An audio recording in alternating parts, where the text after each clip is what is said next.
Hello, hello. You're tuning into another episode of It Needs to Be Said. Two sisters who like to keep it real. We might make you laugh. Hopefully, we'll make you think. Good morning. Okay, Lomal is here. She's awake. No coffee in hand. It'll probably come. Coffee is on way. Coffee Co- is on its way. I'm not awake. Coffee on way. Coffee on way, not Okay. awake. We are glad to be here, everybody, because today, oh my goodness, I can't believe we've recorded as many episodes as we have. Really? How many? Today we're doing a part 2 of an episode that we did, which was episode 38. Oh my goodness. That's crazy. Crazy. So look, if you're new here or old here, we're glad that you're here, but we did an episode 38 for reference to go and listen to it on the 4 Pillars of Idolatry. And that feels like early pod days of like the inception of the podcast. Yeah, I know. I think we were still awkward. We were still stuttering left, right, and center, which we still do, but I think it's improved. Yeah, maybe don't listen to it. Yeah, stay here with us. But we did that episode and we had so much positive feedback to that episode for a part 2. And then look, we always say we're going to do a part 2 and then we never come back. But alas, here we are coming back. And that episode just opened up quite a can of worms around like really making us and listeners think about what of the 4 pillars do we fall into when it comes to idolatry? You know, is it power, control, comfort, and approval? And we opened this can of worms and then we never put the lid quite back on because it was like, okay, we'll see ya. Good luck with it. And then we never came back. So we've come back today for part 2. We're very excited to dive in. I think a lot of that episode was me going, I don't think that this is going to be an idol for me, because you'd be like, oh, what do you think you're going to, where do you think you're going to land on approval, for example? And I'd be like, yeah, that's not my issue. And then you'd unpack what it is and what it looks like. And I'd be like, oh my gosh, that's me. That's me. So I think now, like going into this one, we've obviously got a bit more of an awareness. Thank you. Oh, guys, it's arrived. Oh, guys. Cheers. What a man. What a man. I think because we've got a bit more of an awareness of what the idols are, I'm hoping that this conversation is less about us and more about like everyone. Do you know what I mean? Yeah. Part A was us just being like, all right, obviously we are idolatrous. Okay. Sorry about that. And hopefully this one is like, well, what do we do with that? Yes, exactly. Oh, okay. Well, before we get started, have you been thinking about much? I read a very good book lately. Oh, really? I read a book. Okay, I've been in a bit of a reading slump. I think because everyone I speak to is in a reading slump. You're the first one to say that in so long. Oh, yes. I just feel like, because I'm so tired in the evenings as well. I want to read, but I get so tired so quickly. So unless something's really fun or like grabby, it's just not getting me. Yeah, so I read recently, I started the Emma M. Lyon series and it's good. It's fine. Like, I've never heard of that. Okay. The Unselected Journals of M. Lyon. Okay, skip it. But it is good. It's just like I've heard some of my friends who are very like avid readers have said you've got to get to like book 3, book 4. I just don't have time for that in this season of life. All right, I'm sorry. If it took me 4 books to get in, I'm out. If your writing is so boring that 3 books people aren't enjoying it, that is not okay. You enjoy it, but it's like, oh, that's pleasant. You know, it's not. Okay. It's not juicy. It's anyway. But I read recently The Bodyguard by I forget who it's by, but it's like a romance, bit more of a romance book. And it was just so cute and enjoyable. It was just like fun that was like, okay, I'm back in with reading. Let's go. Nice. I think that's my vibe lately, is that I don't want a serious, heavy read. I want entertainment, romance, like fantasy. I just want a good time. Like I read a book. It was called The Great Alone. Kristen Hanna. I'm so off Kristen Hanna. I will not read another one of her books. That's I think if your whole reading style is just tragedy, suffering for the sake of it, I feel like that's not, I don't know, that is just not my vibe. I was reading this book and I was like, this isn't enjoyable to read, because all it is just, what's the worst thing that can happen to these characters? Let's do it. And let's make people read it. Yeah, and I'm sorry, like if you're going to do that, then you have to do it at the same caliber of A Little Life. 1000%. because I see that book on my shelf. So like we've like moved, our house is a bit chaotic at the moment, but we've got like a shelf just as I leave my bedroom. And there's a single book on that shelf and it's A Little Life. So I literally see the spine of that book every day. Oh, And every time I walk past it, I shiver a bit because I'm like, ooh, it you're haunts forever me. different.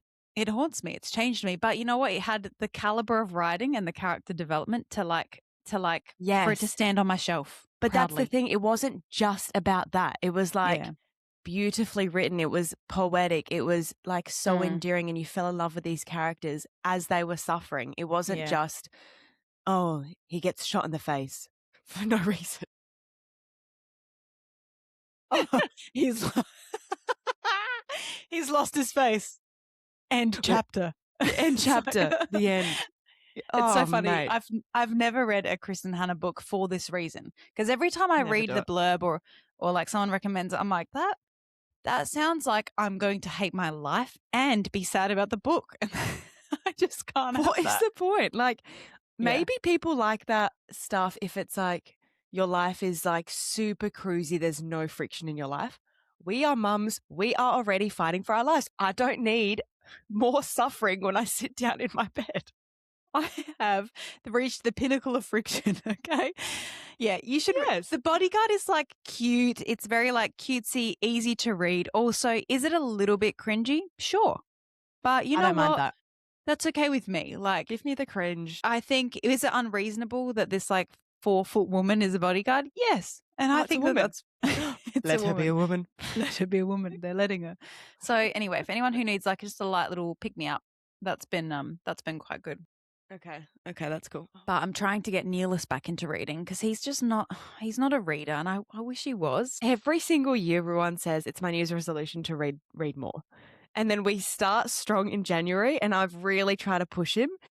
And he gets angry at me. Like, he'll be laying there on his phone, and I'm like, where's your book? And he's like, I don't want to read my book. And I'm like, I don't really care what you do, but you said to me you wanted to read. I So I don't care gave what him you my do. Kindle. Yeah. And, Oh, nice. and because I read, if you want a good one, what's that one I read? Dark Matter. Dark Matter. Okay. Dark Matter Okay. is it's like really actiony. It's almost like Interstellar vibes. Ooh. Really okay. action. It's a really good plot. Okay. Like I was kind of on the edge of my seat for most of it, being like, oh my gosh, oh my gosh. Anyway, should we move Dark on? Let's get Matter. into the episode. No one cares. No Yeah, one cares. okay. No one cares about our books. No one cares. Yeah, so I'm keen to do this episode again because last time I really enjoyed the episode last time and I was like, oh, that was so fun to record. And then I think the feedback was that it was really enjoyable. Yeah. Like people quoted it a lot. I've got one friend that still every now and again it comes up. It's the episode that she sends to all of her friends when she's recommending the pod. That's So I think fun. it resonated because I think it was quite convicting for most people, which I mean, idolatry normally is. I mean, if it's not, then we've got a different problem. It was it was confronting to the Israelites. It's confronting now. When you make a little idol or a statue of something, it's not good. Part one, I think a lot of was, like we said, just sort of identifying what each pillar is, that we all do it. We were a bit mind blown.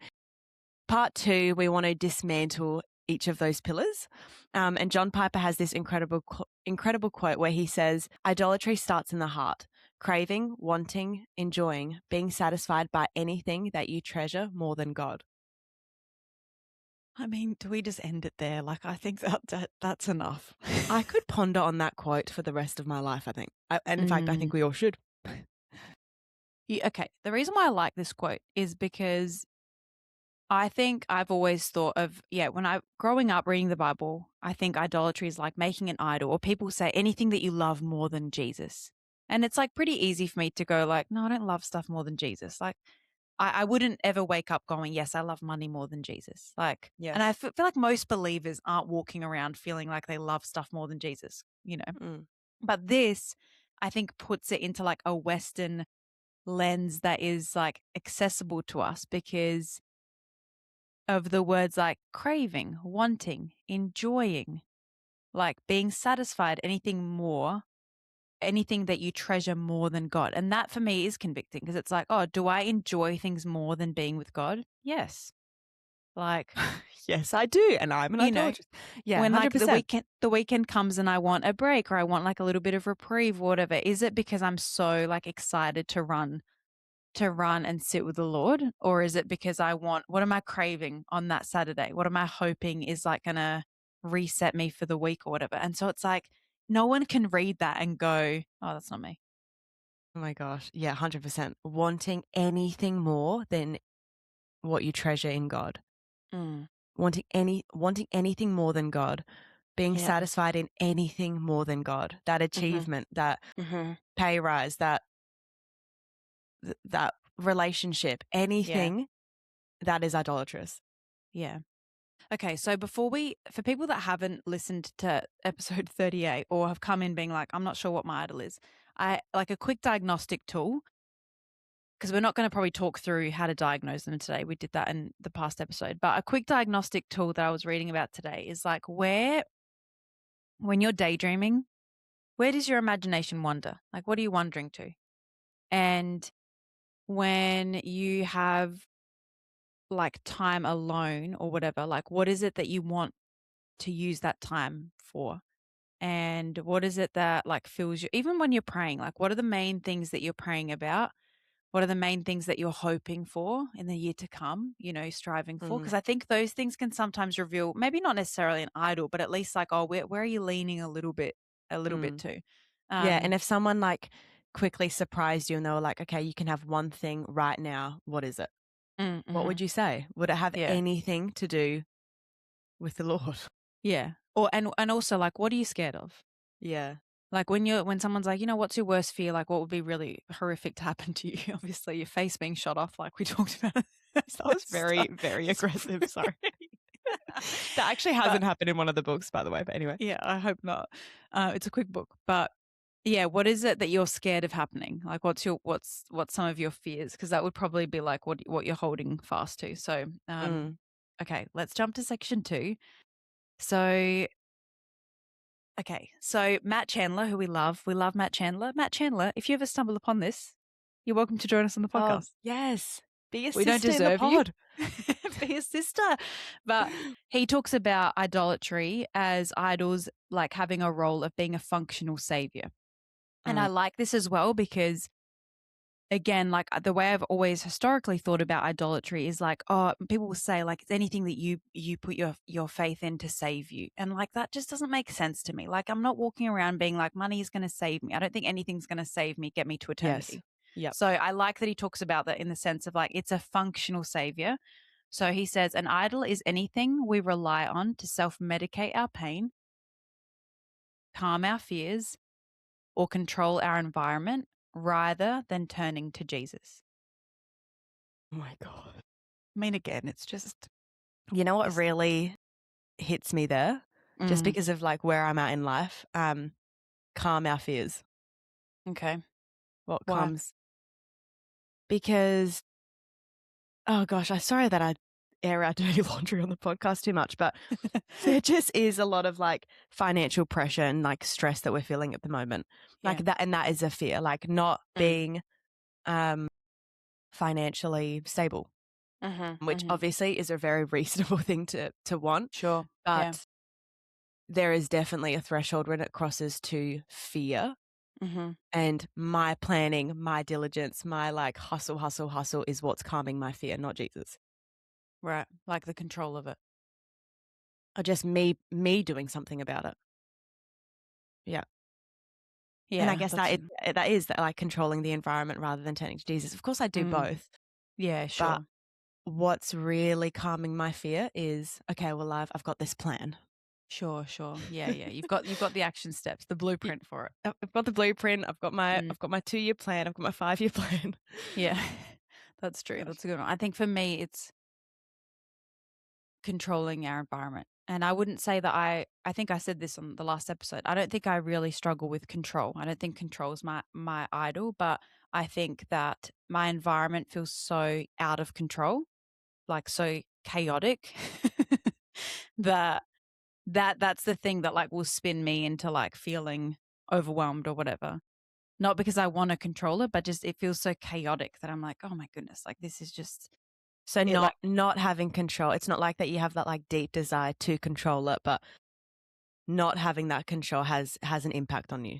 yeah." Well, I think just the noise and the chaos and like to find stillness and peace, I should turn to Jesus and I would find divine peace.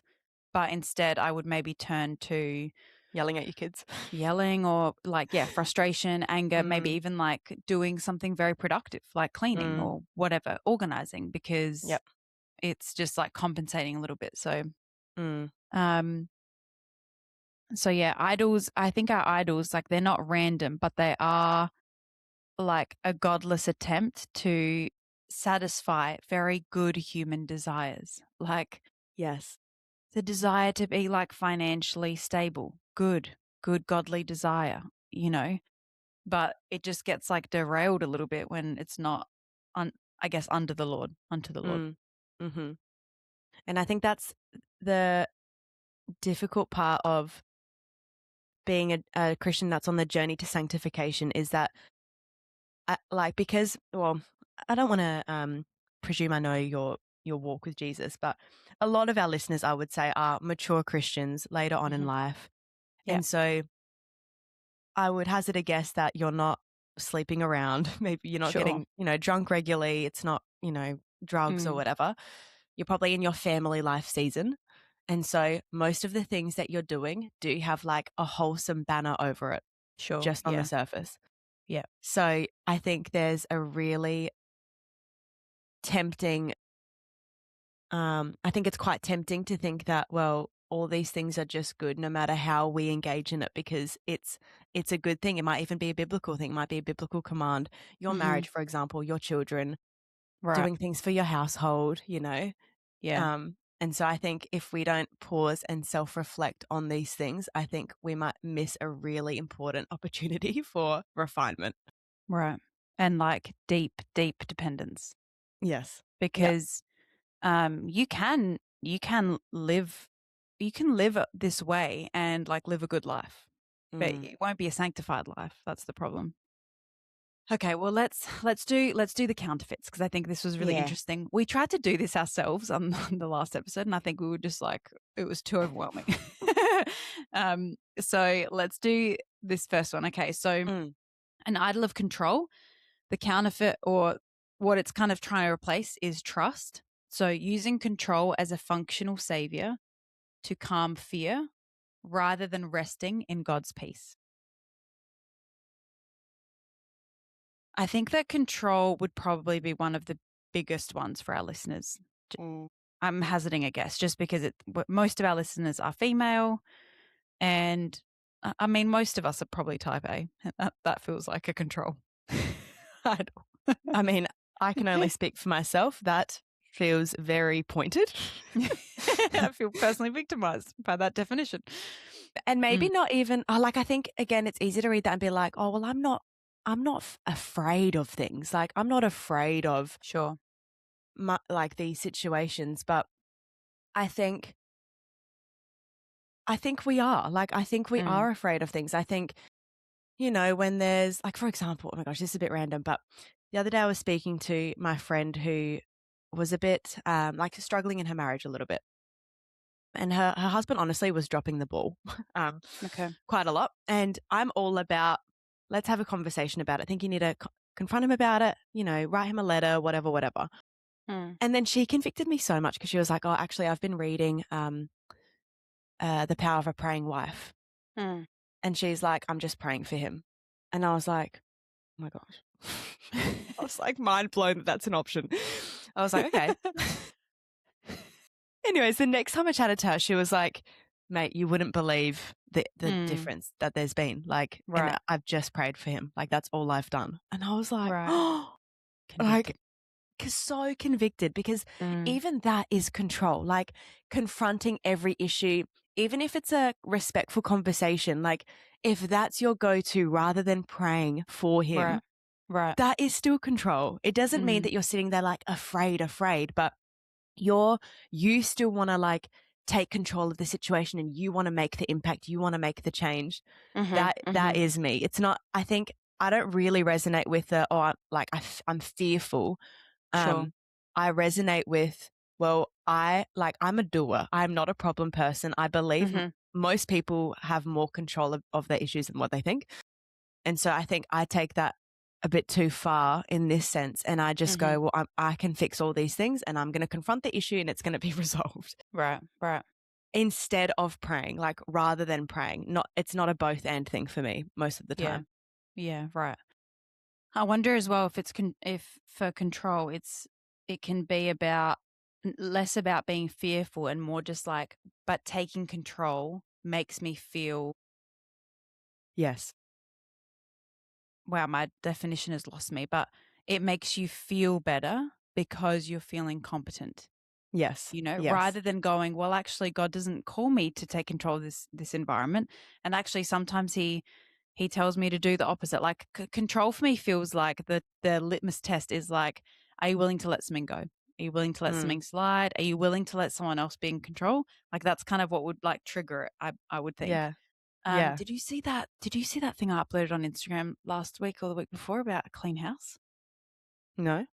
Oh my gosh, I uploaded this video and I've never had so many mums reach out to me and be like, "Oh my gosh, like what the heck?" But this guy was basically saying, um, he was saying your kids don't need a clean house, but they do need a peaceful mother.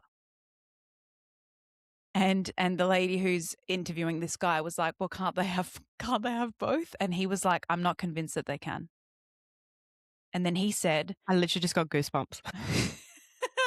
he said, if your peace and like restfulness, if your peace and contentment is dependent on your house being clean, he's like, that's not divine peace.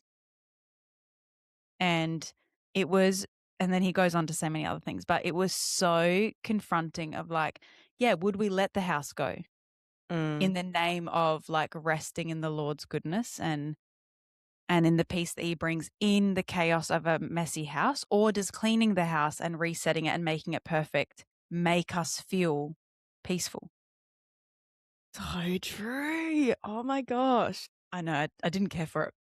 And But I think that's a great example of, again, that's not necessarily fear. Like we don't all fear a messy house. I do a little bit, I'll be honest, but it's that a clean house is what makes us calm. sure, exactly. Oh, Yeah. gosh. All right, let's move on to the next one. We're going to Okay. be stuck here forever. All right. All right. Comfort versus true rest. Using comfort. So this is talking about the idol of comfort and that we should rather be pursuing true rest. So this is when you're using comfort, for example, scrolling, numbing, Reading. reading, whatever, to self-medicate pain rather than finding actual refuge in God. Mm-hmm. I don't really relate to this one as much. Do you? I don't relate to it in this definition, but I feel like when we've spoken about it in the past or when I've thought about comfort, it's also like having all the things that you would want, right? Like having the Okay. curated life, like having the house and the income, like having the Right. Yeah. comforts that build a comfortable life. So I would Mm, put in there, like, sure, using like scrolling and numbing and needing to do things that make you feel comfortable, but also like relying on, yeah, like day-to-day comforts, which I think would be mostly for us would be like money, yeah. Your phone, social yeah, media. your house, yeah, yeah. It's true. It's true. Yeah. Even like the right clothes, the right Mhm. aesthetic. Uh-huh. Um, Yeah. no, that's true. Yep. I'm back to being convicted. Back to having all four, back to it. Yeah. I would hazard a guess, like what would be the I would hazard a guess, like this is what I was kind of trying to say at the start, that when let's say you get a Saturday morning to yourself, Mm, whatever, you get the morning to yourself, like what are you doing in that time? yeah. Like that would be like a and let's say like the house is clean. Like there's no errands for you to do. Like the house is clean, groceries are done. Like there's no errands for you to do. But what are you feeling Mm, with that time where it's like you could do anything? So what are you feeling with that time? And I wonder if it would allude to like are you wanting to spend time with the Lord or are you just wanting to be content in rest? Because it's not like you have to sit there with your Bible and that's the only way that you're finding refuge in mm, God. But is there mm, something that you're like, I don't know, erring towards? Like, yeah. I don't know. Gosh, it's hard to think of examples, isn't it? But yeah, is it just like numbing out on social media? Is it reading a potentially like a spicy book? Is it like having to do your nails or whatever it is? Like, I wonder Mm. if it would just give a hint to like what comfort you're pursuing. Yeah, true. And I wonder if this one can also sort of relate to the control one in that, um, like when you feel fear or worry or something that's like on your mind that's like you're a bit scared of, what is the thing that comforts you? Mm. Well, is it also about like finding comfort in numbing out? Because I guess you're trying to find comfort in something outside of King Jesus, and so that makes me think as well about, can people sometimes find comfort in like whatever you're trying to do to avoid pain? So even like having to look back at a past experience that you've had that was very painful or disappointing to you or whatever, and having to like almost explain that experience away or not own your part in it, Yeah. pretend that you were a victim or pretend that you played no role in it, whatever, and that like it almost like numbs you out from the experience because you're kind of like no longer you no longer have any responsibility or like real attachment to that experience, because you can just kind of like pass it off as like, well, that was just bad luck. I Yeah, don't know. that's no, I know what you mean. Or like, or even a current suffering.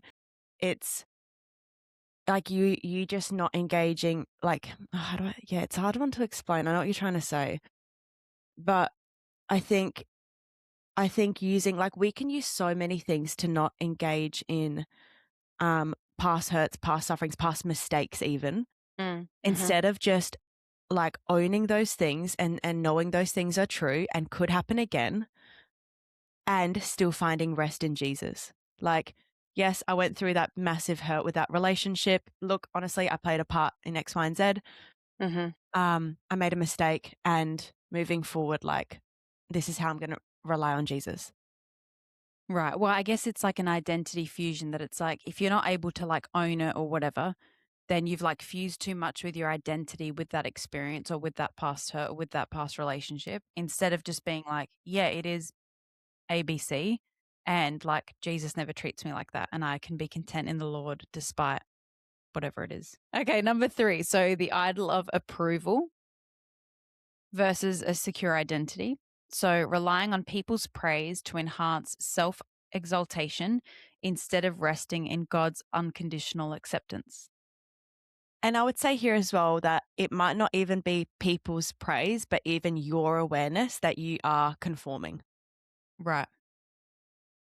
Because And I think maybe you, for some yeah. people, it's that. It's not like, oh, I want people to praise me. It's just, well, I want to do what everyone else is doing. I want my life to look like everyone else's, my social media to have this certain vibe, whatever. Mhm. Mhm.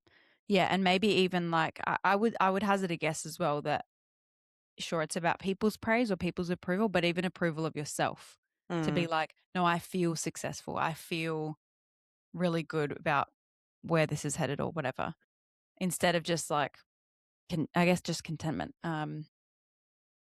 Yeah, that's a big one. That's a big one. I guess so many people. I'm trying to think about just how much human nature it is to long for approval, and mm, maybe not like at a girl or at a boy, but just like to long to feel accepted and to feel like, yeah, people like me. We like to be liked. It's just part of it. You can see it in like a toddler. They like to be liked.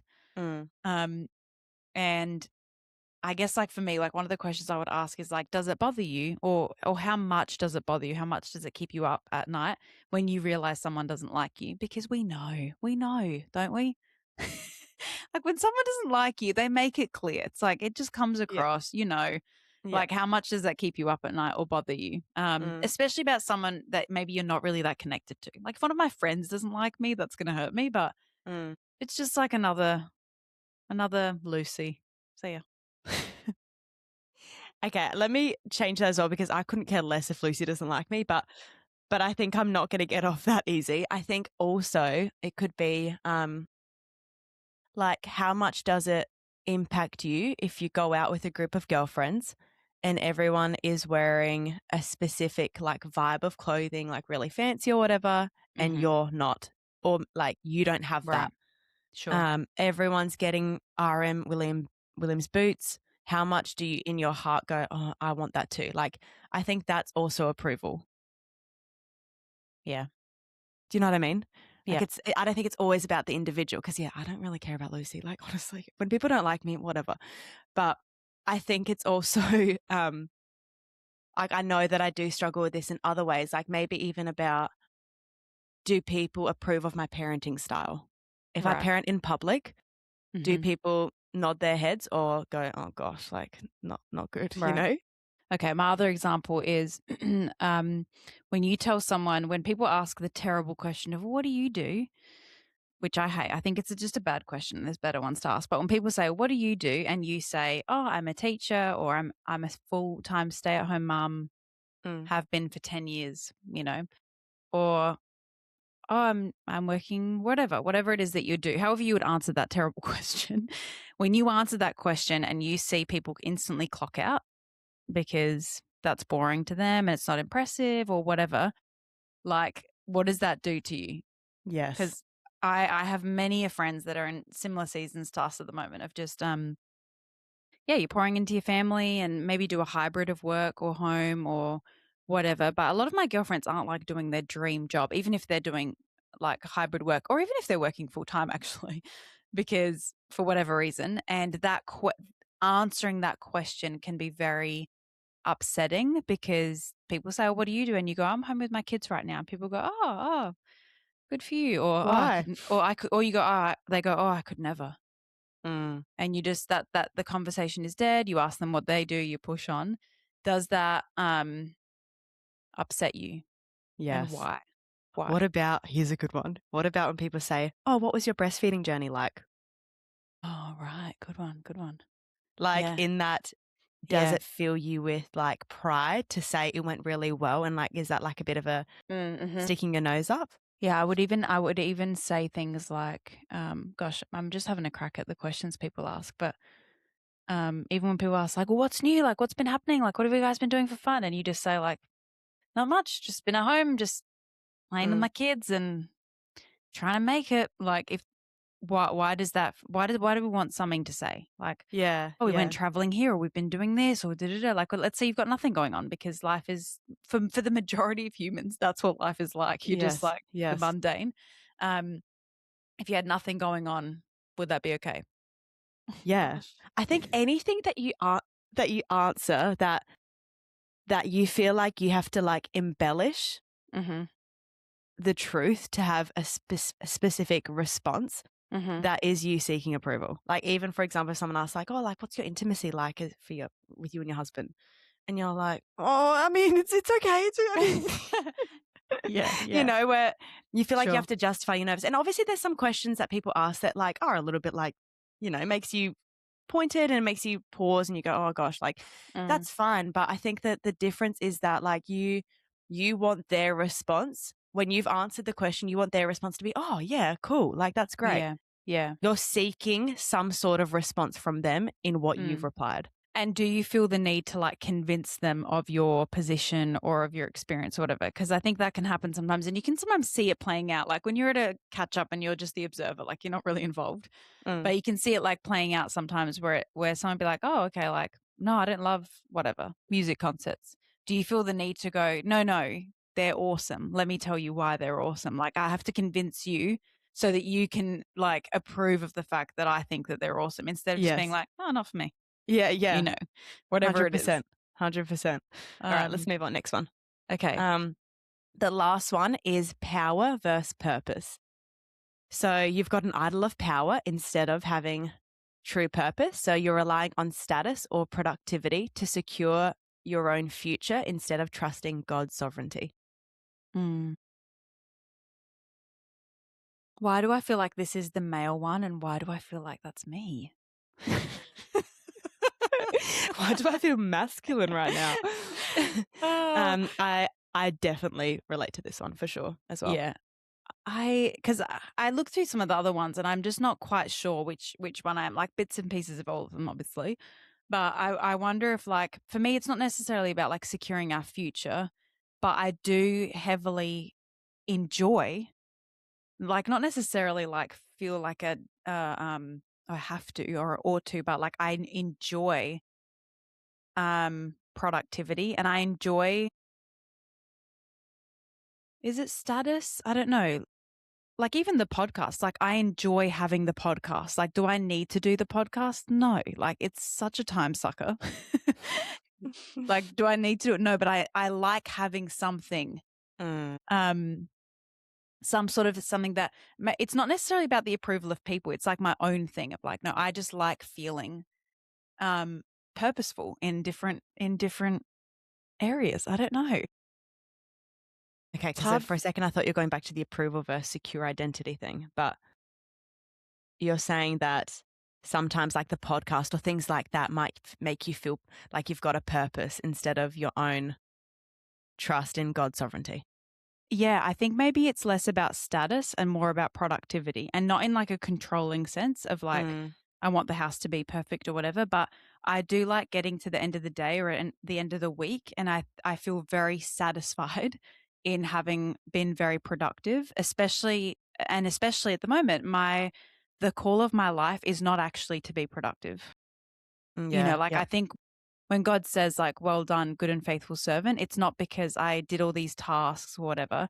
I think it's because I sat on the ground for another hour and played cups of tea with my kids, like that's actually, I'm not called to be very productive, but for me, like I feel very satisfied when I have been productive. Like if I get a little like idea, like at the moment, I want to put up like a big pin board in our living room because I'm tired of this house looking like kids don't live here. They live here. Just, you may as well put up all their artwork, Yeah, just it make is it a what it is. thing. Yeah. And so I was like, well, I'm going to make a pin board to make it really pretty or whatever. And that's like, and then I'm doing it like the next day. Like I'm like getting all the things, whatever. Like my house hasn't really been cleaned, but I'm making this pin board and that makes me feel so productive. And like there's like a satisfaction that comes in it. Yes. So instead of like, just trusting God's sovereignty over like not being productive and not getting the task done or whatever. I don't know. It's probably a bit of all of them, isn't it? I think it's like, it's hard because I hear that example and I'm like, I genuinely think sometimes, most of the time, well, sometimes maybe it's fine to do a task well and go, oh yeah, that felt productive. Because I think there's also some days where you're like, oh, I was a bit lazy today. I was a bit slothful today. So Sure. it's okay that you make your pin board and go, yeah, I felt good. Like did the task. Like it's so nice to tick something off, especially as a mum when most of our tasks is never ending. Laundry will never be ticked off because by the time I've put it away, I've got another load coming, So that pin board is one thing that was like, I had to do that. I did it and now it's done, Right. But I think what I'm hearing you say is that there is an element of like a perception of self that can come with these things sometimes. And that's when it's a problem. Yeah. And I think like why is doing the laundry less of an accomplishment than making the pin board? Yeah, true. Because arguably the laundry is more fruitful. It's more life-giving to my family. It's more self-sacrificial, sure. But I actually should be able to feel the same accomplishment in that way because I've served my family, I've loved them well. And it's also like, this is a requirement daily of me, an opportunity to like lay aside my rights, serve my family. Why do I feel more accomplished with the pin board, Is than it what I people would? can see it? Exactly. And I can see it. Whereas like the laundry is unseen. And so it's like, yeah, do I want some sort of a praise, not from people, but just from myself of like, I feel good about this. Whereas I don't feel good about the laundry. It's like cooking. Like I spend so much time cooking. I don't care. I don't care anymore. 100%. And it's so like everyone in the world cooks. Everyone does laundry. Like there's nothing special about me because I do this little task for my family. Whereas not everyone has a pin board hung up. That was a me thing. I thought of that. And I did that. And I didn't buy the pre-made one on Amazon. I made it and I made it pretty. No, I think it's a good point. True. Like, I think for me, I mean, this is, I spoke about this before, maybe it relates to power and control, is that I do use productivity to secure my own future. For sure. And I genuinely do also trust in God's sovereignty. Like every single day I'm on my hands and knees praying for the business that I'm starting, that it would be fruitful and successful. And I'm thanking God that it has, that I'm seeing his provision in that. So I think it's okay to be productive, to be, I mean, look at the Proverbs 31 girl. She was working the fields. You know, Yeah. she was Yeah. also being productive. She was doing the Yeah. hard things. She was laboring. That's all really, really good. But I think, like, I know when I've crossed over to then I'm taking control in like an idolatrous way, when at the end of a week, I'm like, how much have I actually prayed over this week? Oh, Sure. I Yeah. can't even remember that I did that. Right. You know, so it's like, well, obviously you're not trusting God then, because if I really trust in who God is and what I know of him, the best thing that I should be doing is praying to him, because I know the kind of father he is. Yeah. Yeah. And you also know that he'd be faithful even if you didn't get the thing, which is where I think Yes. that question of like, hey, could you let it go? Like whatever Yeah. consumes us a lot, whether it's the clean house or money or even living a crunchy life, whatever it is, like if God asked you today, just came to you and he said, hey, I need you to let that go Mm, for the sake of the kingdom or for the sake of going on mission. Let's say he calls you to mission somewhere and it's like in wherever you're being, wherever he's called you to go, he's made that very clear. You're going, and going means you have to give up XYZ. Could you give it up mm. and still trust him in that? Like that's, yeah, that'll And diagnose it. again, I think as mums, you can easily think you're fine in this way because it might even be for your children.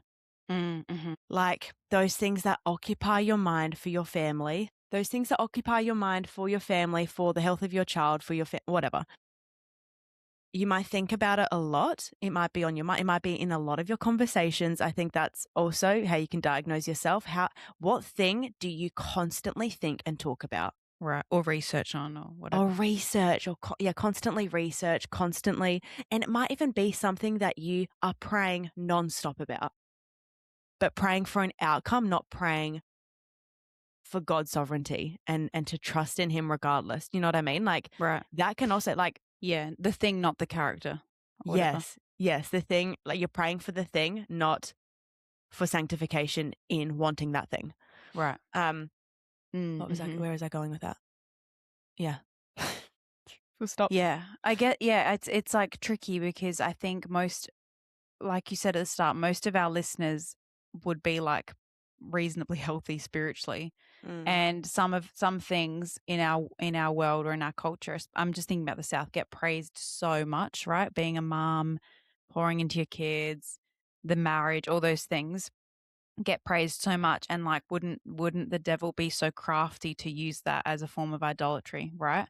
yeah. Your kids' success, your kids being seen a certain way, dressing a certain way, having certain Mm, level of success.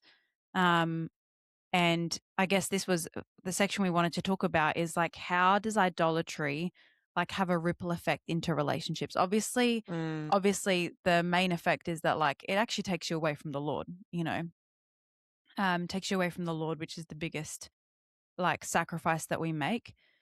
But there is also like an element of like, yeah, a ripple effect in your life and into like the life of your kids or of your spouse or of your friends when some of these things are taking root more than what's healthy. mm, Um, so even like wanting to control your kids so much, like whether it's what mm, they eat or what they wear or their behavior or how they're perceived by people, instead of, I'm trying to think of an example.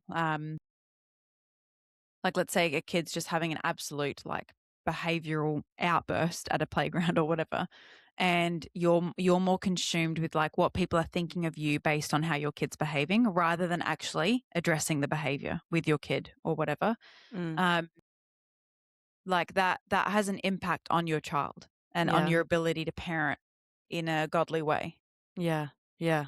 I really agree with that, because I think, like, this whole time I've kind of just been thinking like, oh, these idols are affecting just me and my relationship with God. But the reason why God calls us to not be idolatrous is because it like hurts us in so many ways, you know? And Mm, it does just come out in how you behave. It just does. yeah, And I can attest to the fact that my idol of control has impacted relationships for yeah, sure.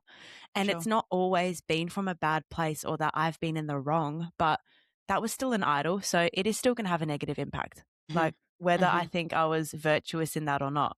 Right. Um, And I think it's interesting when in moments when you have a specific idol and you're hanging out with, or you're dealing with someone with an opposite idol, or maybe the same, and you have to deal with something like, for example, when a control person, me, and a comfort person try to solve a problem together, or you're discussing a specific thing, I might have the temptation to micromanage, to push, to make all the suggestions, and the other person wants to escape, check out, or just people please because that's more Right. comfortable for them. Right. That is just a self-fulfilling issue. It's just going to keep on going, keep on going. And like, Yeah. Both. honestly, I kind of have that in my relationship with Rowan because Mm, he is quite a natural people pleaser. I'm a bit more of the controlling, like type A, mm, I'll make the plan. And mm-hmm. like, that's something that I've had to be a bit more mindful of, that that's my tendency and that's his. And we need to be aware of that because it's actually unfair on both sides. Yeah. Both are wrong. Yeah. Well, and depending on the situation, one's going to be more wrong, Mm, depending on the context. Yeah, that's mm, interesting. I think it's interesting. Yeah, it's interesting to think about in marriage, like even like checking out and like wanting confrontation. Like we were raised very confrontation heavy. Well, I don't know if we were raised like that. I think we just are like that. Like yeah. we confront a problem head on, Mm, and there can be like a danger in my marriage where I can want to confront a problem. And if that confrontation goes or doesn't go a certain way or whatever, then my tendency can be to kind of like check out and like kind of clock out or whatever. And mm, that's not fruitful for my marriage, yeah. to like Yeah. kind of just be like a bit of a space cadet and just be like, well, like now I'll just wait for him. Da, da, da. It's like that is just so like self seeking. It's so selfish. I think that one of the key things to remember here is that some of these idols might have been here for a long time. Like, I do think all of our family, to be honest, has a bit of a control idol in how we all operate, because I think we're all very assertive, very confident. I think it's very easy for us to be a bit controlling. Maybe not in like even an idol sense, but like just in our behavior, maybe. But Yeah. I think some of being any which way, some of these idols might have served us really well up until now. Mm-hmm. Like, I believe that Yeah. having my Yeah. idol of control and what's the other one? Sorry. Even power, like Mm-hmm. productivity. Like, I have done really well in certain times of my life because of those things. Yeah, that's good. So I look back and I'm like, oh well, because I was like that though, I achieved X, Y, and Z. Yeah, And you so achieved. I I achieved, achieved. yeah, Right. exactly. Right. And God Yeah. was good. And then I can just put, well, God was good in that and he helped me, and just Right. like, okay, everything, make it Sure, right. sure. That's a really good point because it's not necessarily like, I mean, I think idols are destructive, but I do think Yeah. it's not that God says like, "Hey, you shouldn't have idols because they're going to make your life hard." Yeah. Like, and they will make your life hard, but he Mm, also says like, "Hey, don't have idols because it should be me and be obedient." That's it. Whether it yeah. makes your life hard or not. In fact, I do think laying down your idols is going to make your life harder because you are going to have to rely on dependence with the Lord. Yeah. Like, I think in a worldly sense, like having control, seeking approval, like wanting power in a not a wanting to dominate the world kind of way, but you are gonna do well. You are probably gonna go further, but that's just not the call to a godly life. Like that's just Yeah. not where God wants to lead us. So that's such a good Yeah. point that like you probably will do well and you probably have done well, and God just doesn't care about that No. In because fact, like, if yeah, you are being idolatrous, it is in the enemy's best interest to make that feel fruitful, sure, sure. obviously. And like, Yeah. we look at the Israelites who had just been delivered out of Egypt, and they're like 2 minutes in and they just start making the idols again because they're just so Mhm. panicked. Mhm. Because there is a lot of comfort in that, and Sure. it feels, yeah, comfortable, and they know Pro- it. It feels like productive. it feels productive. So we need to know that these things that like do occupy our lives are something we come back to, and it's gonna look like a different flavor depending on what season you're in. Mhm. Mhm. And I think it's important. Like, I mean, idolatry is taken very seriously in scripture. Yeah. It is like, this is like actually quite a serious thing. And sure, great. Like, we're not bowing down to little statues, but we are doing that in a different way. Mhm. And I don't know, like, how much does God's call to holiness and to turning to him, how serious is that for you? Mhm. Mhm. How serious is it for me? Like, do I have this conversation and go, ha ha, yeah, like controls mine, powers mine, ha ha, and then I just keep going on with my life and let it be that way? Because that is scary. Yeah, and do you strong arm it? Like, do you go, haha, it's comfort for me. Like, I'm going to try to work on that. Like, I'm not gonna pursue the comforts. Or do you let it like pivot you to be like, yeah, I need to seek the Lord in that. I need Yeah, to like 100%. seek Him instead of just like, all right, like, yeah, I'm going to stop caring what people think. Like that I think that also means nothing. Like strong arming it and just like trying to just Yeah, stop something instead yeah, of like, I actually do just think I need to care about what God thinks. yeah. Like, why does it bother me that people can see my wrinkles or that I don't have this kind of house or that kind of thing or whatever? Or that I had horrific labor and births and I never got a good birth story. Why does it bother me? When like Mm-hmm. the best story that I have is a gospel story about like I was nothing, I was chosen anyway. Praise the Yeah, Lord. You yeah. know. And I Um, think we should end this on like, goodness, like if control ends up being my idol for the rest of my life, that's okay, Slimy. Like God is mm, mhm, sorry, like that's okay if I'm pursuing him in that and laying that sure. down and wanting to be sanctified. Right. Like it's not we're not saying that these things shouldn't be an issue and like you're condemned if they are. No, no. The Lord is good. He wants to set you free from this. The question is, do you want to be set free from this? Do you actually want to be changed? Yeah. Do Or you want do to be you want sanctified? yeah, and do you want Jesus more? Mm, Like, yeah, do you have like a hunger and a thirst for him more than whatever it is that you're looking for? yeah. Yeah. Yeah, that's good. All right. Well, I think we need to do a part 3 episode. Don't you think? I don't know. It just feels like there's so much like yeah, look, Because we haven't even gotten to like practicalities and like, I know. Section 4 was going to be like diagnostic and practical toolkit, which Reddit really helped me with. okay, thank you, Reddit. Because I was like, I'm like reading these blogs and these like biblical studies or whatever. And I'm like, yeah, like I just want to know what it looks like for people today. I want to know Mm, what it looks like right now. What's idolatry in your life? And it yeah. was really interesting reading like people's comments and then like their disagreements and stuff. So yeah, look, if you want us to do a part 3, you're going to have to say something, okay? It took us like 2 years to do part 2. I don't want it Yeah. to be that long to do part 3. But I don't know, I guess my hope for this episode is that I hope that it just sparks a little bit of a like wheel in just like a little bit of like, oh, I'm curious, like what is it for Mm, me?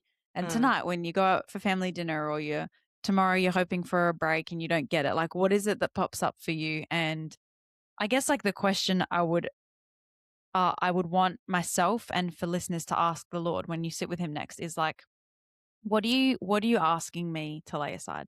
mm, Because I don't think, well, I think for a lot of us, I don't know if God, well, and I know God asks us to pick things up and he's asking us to do something. He's got a command for you. He wants you to engage in something, sure.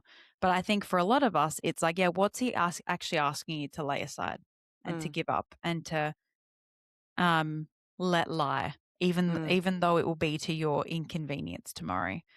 Um, I what's he love it. asking you? Like, what do you need to give up on the Sabbath?